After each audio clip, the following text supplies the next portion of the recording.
So this video is about stems and how the stem interacts with the carbon steerer.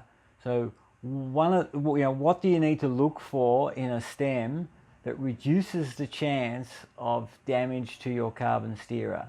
So as you'll see, there's a number of things which are really important and very easy to identify. You don't need to do any fancy testing. You just need to look at the stem and this stem will have better support of that interface than another stem. So let's what I've done, I've put it through PowerPoint, put some pictures in, and describe what's going on through there. So let's go to the presentation. So here's a carbon steerer. Now this one's a good example of how the stem and where the stem sits on the steerer can affect how the steerer can get damaged. So if you look at the image, you'll see sort of a circular indication sort of through here, and also a line across there. Now, if we grab a stem, you may not be able to see it so well on this, but I'll show you some pictures of some stems in a sec. But there's basically a hollow section in the ball. So basically, that section there that's a tube, and often there's a hole, so I can put my finger in there. So what's marked off onto the stem is the outline of that interior holes through there. So they're the lines that we're seeing in this region here. Now, the other people who, if you follow my social media, you'll know that yellow crayon, or hashtag Rails yellow pencil, in those areas. So that indicates delamination. So that's what's shown up on the scan. So you've had a point load at the top through here and at the bottom through here. Now those that point load has caused a delamination, and the as you can see, the damage is quite large through that area. So it's really propagated. Now, one of the things you'll notice is that the gap here between the top of the stem and the top of the imprint is quite small. Now, I'll show you in the next slide, go into a bit more detail on that. But the thing to be mindful of is, because the carbon is it's softer in bearing strength, basically, than steel or aluminium. And what that means, it needs to be, you need to spread the load out over a larger area to reduce the chance of point loads, because the material itself is softer. So that's why you're getting this imprint. So you often do see that on you see that often on carbon forks, that imprint. Sometimes there's damage, sometimes not. So the only real way to do that is a scan. But the stem and where the stem sits on the steerer can play a significant role in this damage. So we'll go to the next slide, and we'll go into that a bit more.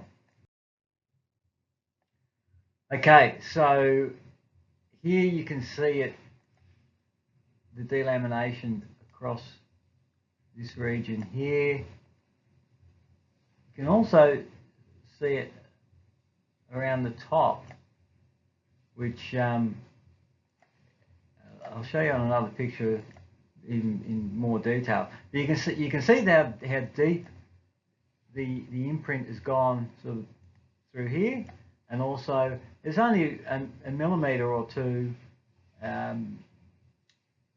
at the between the top of the steerer and that that imprint from the stem. So what that means is there's very little support at the top. So basically, if you have this is half a steerer tube,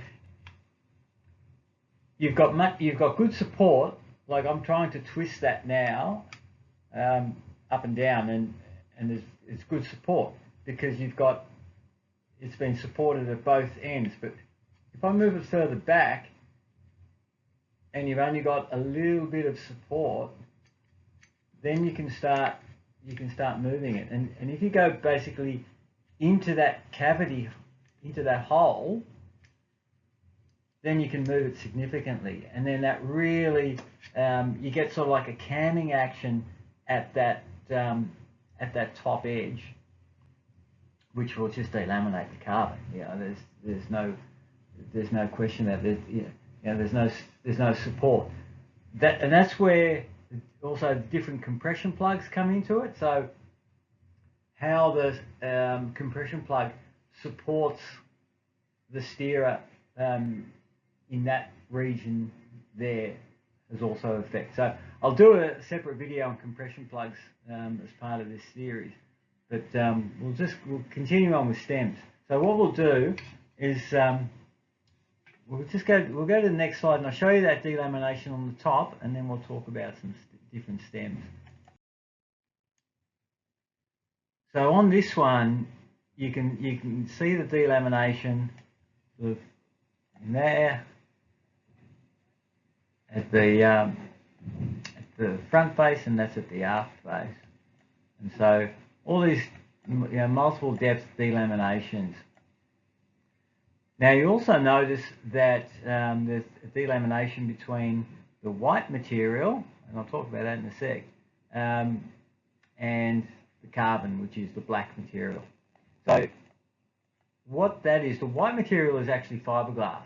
Now fiberglass is used, there's a number of reasons fiberglass is used in forks. Not so common today. I mean, this fork is an older fork. It was having glass in the forks was more common, sort of a number of years ago, up to probably 10 years ago. The glass was used because A, it's cheaper, but B, it's easier to machine for that compression plug fit, to get that fit sort of. So basically, the steerer tubes are molded and then they're machined round to fit the compression plug, and so that all fits nice and evenly. And so by having it out of glass, it was easy to machine. Now the other thing it does do, is sort of, which is an advantage, is that it reduces the galvanic corrosion between the aluminium compression plug and the carbon. So that's sort of a positive. But the reason you're getting a delamination is because you've got different stiffness material. So the modulus of elasticity between glass and carbon is significantly different. It's approximately 3 times, carbon's about 3 times stiffer than glass. The strengths are about the same. So it's not a strength issue, it's a stiffness issue. So because the carbon is stiffer, it will take the load, and then you'll have basically a mismatch at that interface between the glass and the carbon, and then you'll get delamination propagating across there. So that's what the white material is. It's just glass, and it's not surprising that it's failed at that interface. So let's have a look at some stems. So this is a 3T stem. So that's this one here. Now, if we look, we can sort of measure that distance there and that distance there. Now, we'll show you on the next slide another view of that as well. But yeah, you can see how this cutout here, that's what leaves the imprint on the steerers. So basically, the bigger that cutout is, the less surface area on that face, the more concentrated the load is, the higher the pressure is on the remaining material. So this stem is not too bad. You do have cutouts on the side here as well.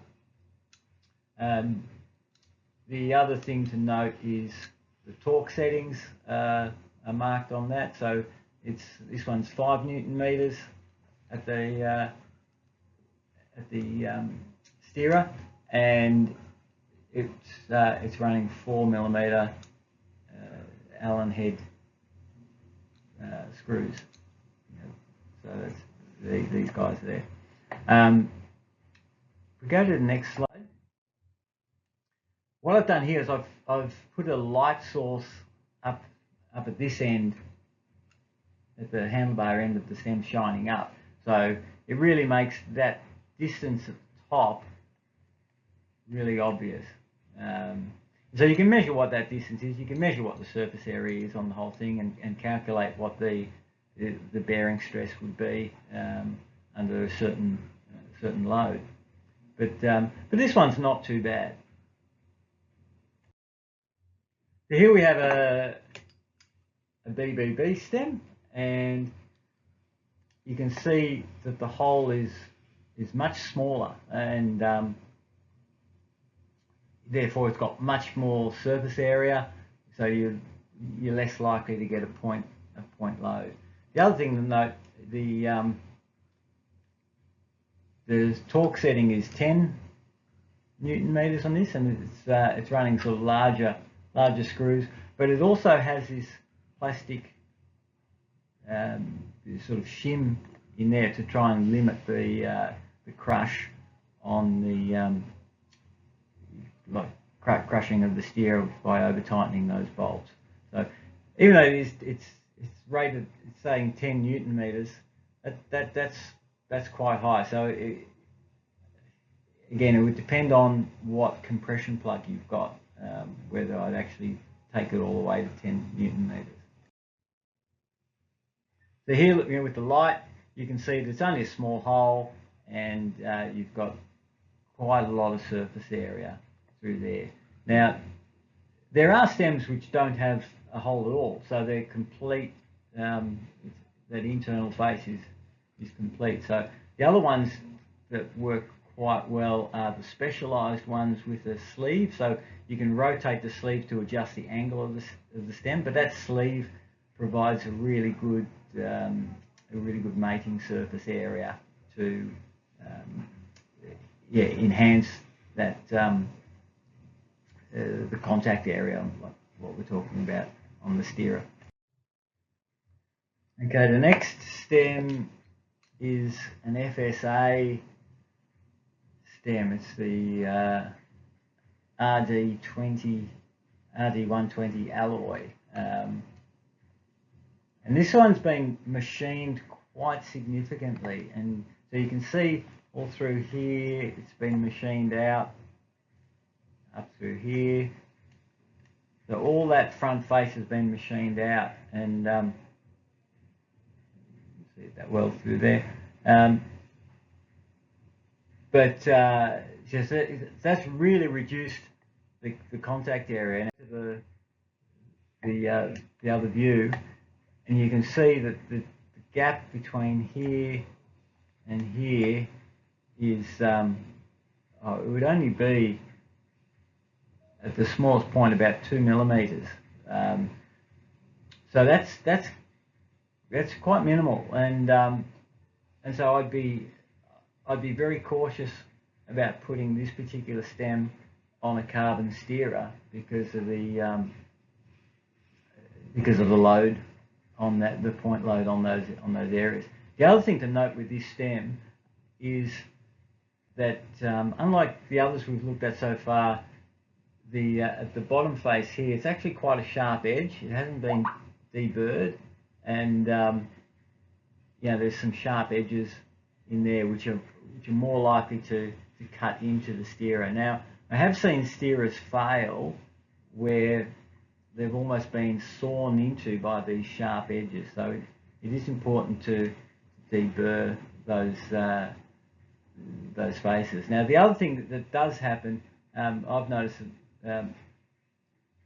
is that often the stems aren't square at this bottom face. They're not square to the bore, and so when you turn the fork, it changes the load on the headset bearings. It's uneven. So one of the things I do is I've got a facing tool, so I can face the underside of the stem, make sure that it is perfectly square to the bore, and then deburr that as a secondary step, just to make sure that there's no sharp edges on it.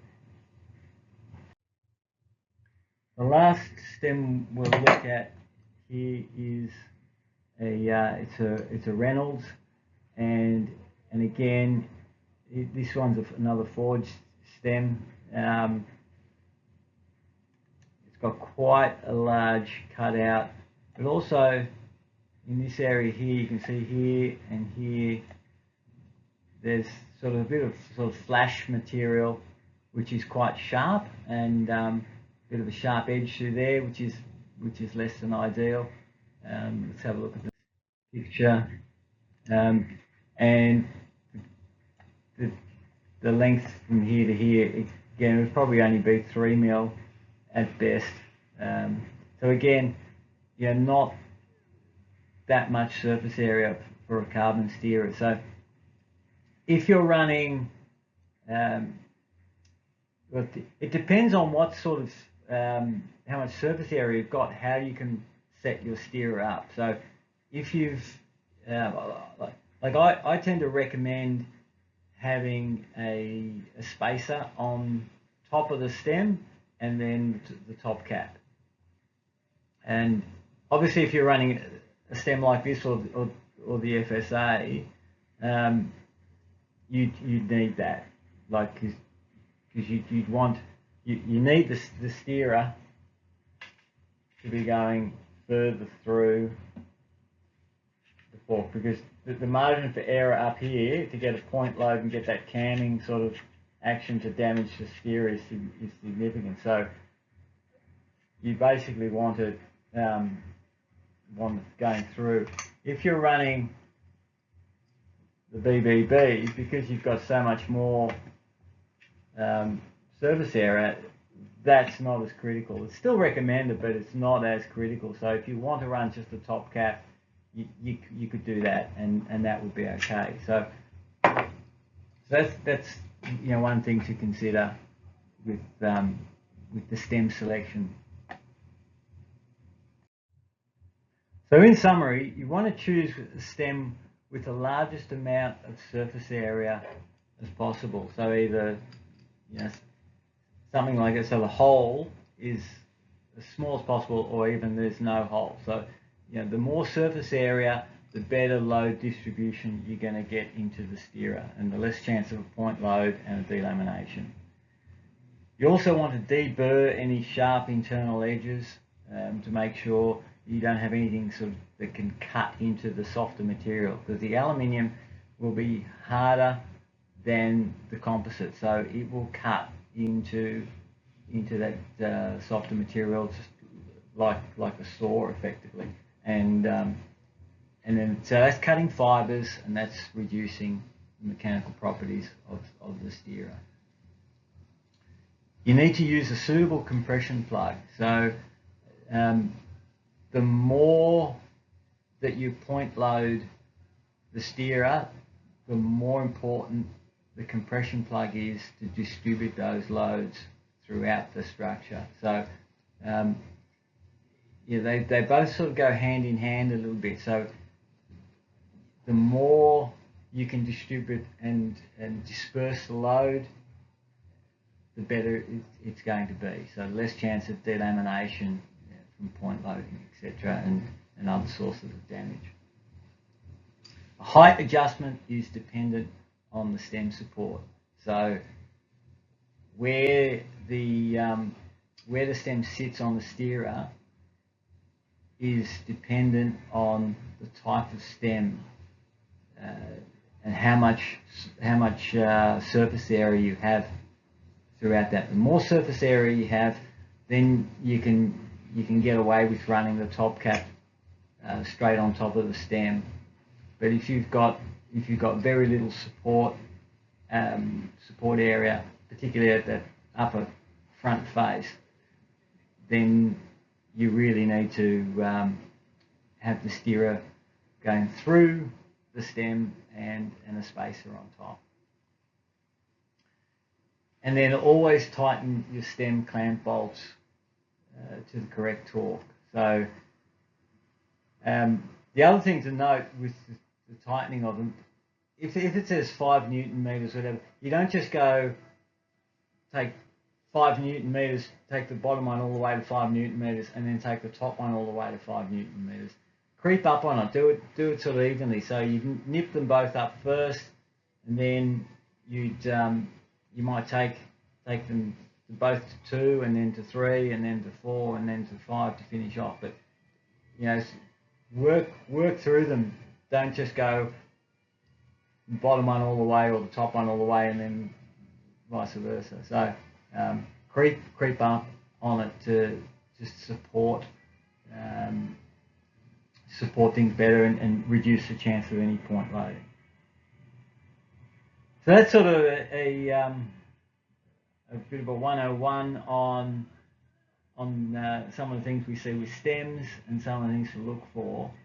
I hope you learned something from that, and yeah, it's very easy. Take the top cap off your own bike, have a look at what that interface is and if there is any damage in that area, because it does happen that the forks fail right at that, the steerer fails basically right at that interface, at that bottom interface, and particularly if there's movement, or if the headset's loose, or you know, you've had a frontal collision or anything like that,